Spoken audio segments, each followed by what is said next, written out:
Greetings and welcome once again to my new calculus channel. My name is John Gabriel, and today I'd like to talk about Norman Wildberger's rational trigonometry.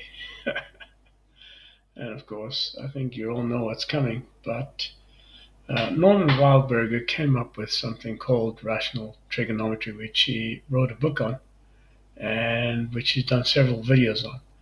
So, purpose of my video is to save you the time and the trouble of looking into his rational trigonometry because it contains no worth whatsoever, by the way. It contains nothing new. It's not pedagogically more effective than the normal trigonometry that you learn at school. And in fact, it makes your life a lot harder, as you'll see in a moment. So let me begin.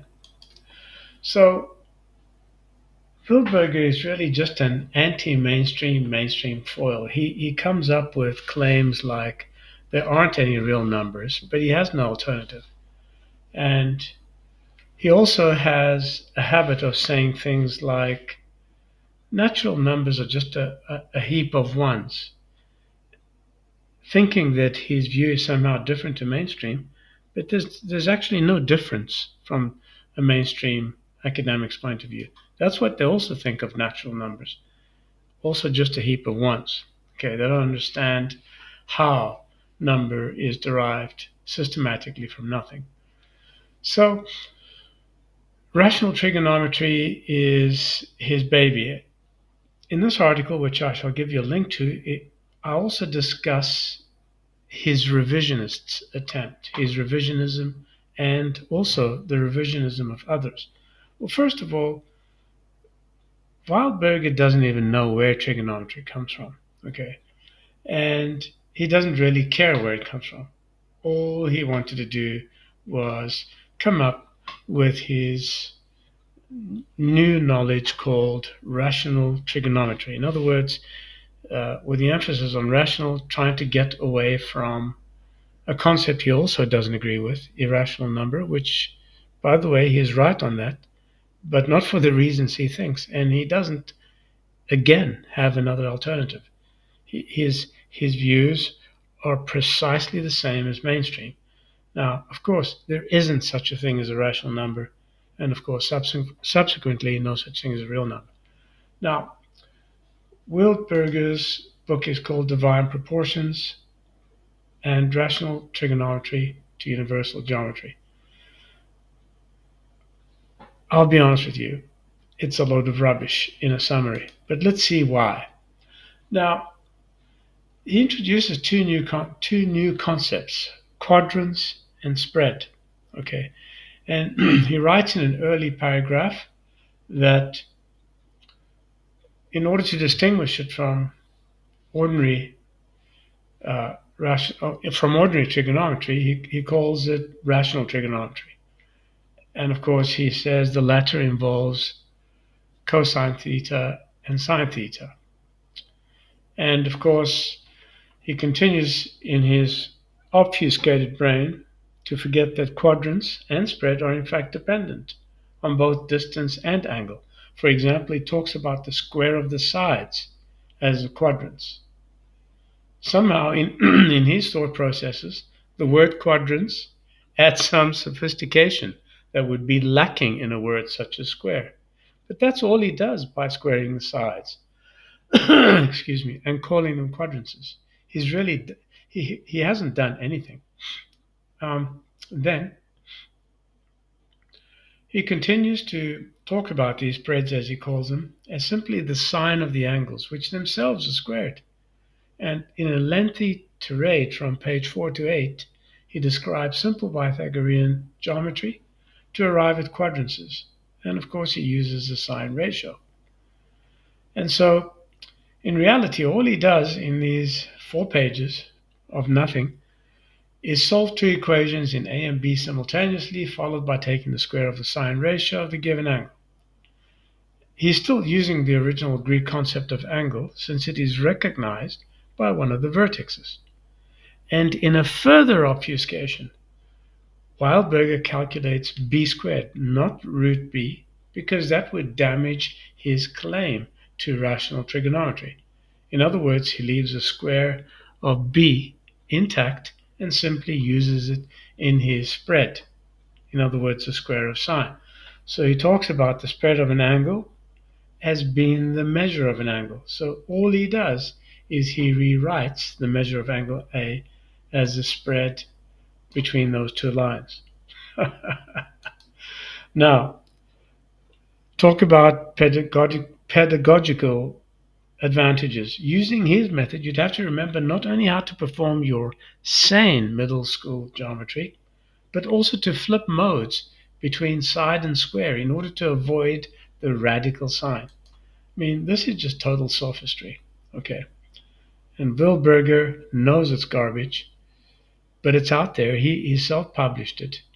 And he's got a lot of viewers on his channel because he has a PhD. Not that that means anything. I mean, these math PhDs, in order to get their PhD, all they have to do is write a long, big bullshit dissertation, usually on the same kind of topics, either set theory or topology, which both of which are not mathematics, or something like groups or fields. And it's just all smoke and mirrors to support claims that there is no such thing as a real number or an irrational number. But Wildberger has the same view as his mainstream colleagues. He has no alternative, absolutely zero alternative. And he loves lambasting them and pretending he's different. But he has no clue what it means to be a number and has never understood the elements of Euclid. Pretty much the same as all his mainstream colleagues, much less the conics of Apollonius or the works of Archimedes. And what can I say? I mean, he's a very dishonest academic. Um, Initially, I thought that I might be able to get to debate him on his ideas about number, and I did get in contact with him via email. He agreed to an online debate, and at the last minute, he got cold feet and ended up just not doing it. So, um, people like that are just total losers. So, if you want to read about real trigonometry, there's a link here. Go to this link here. This is also great for teaching trigonometry, by the way. It's fantastic. And it has closed form trigonometric formulas. Not like Newton's sine and cosine series, which are basically approximations for any given angle. These are closed form and exact representations. And yes, you don't need a university degree to understand them. All you need is high school geometry and algebra. So I'll place a link to that too, and you can download it. Now, if you're not already a subscriber, please become a subscriber, okay? Because when my subscriber list number of subscribers increases, it's good for my channel and I end up making a bit more money.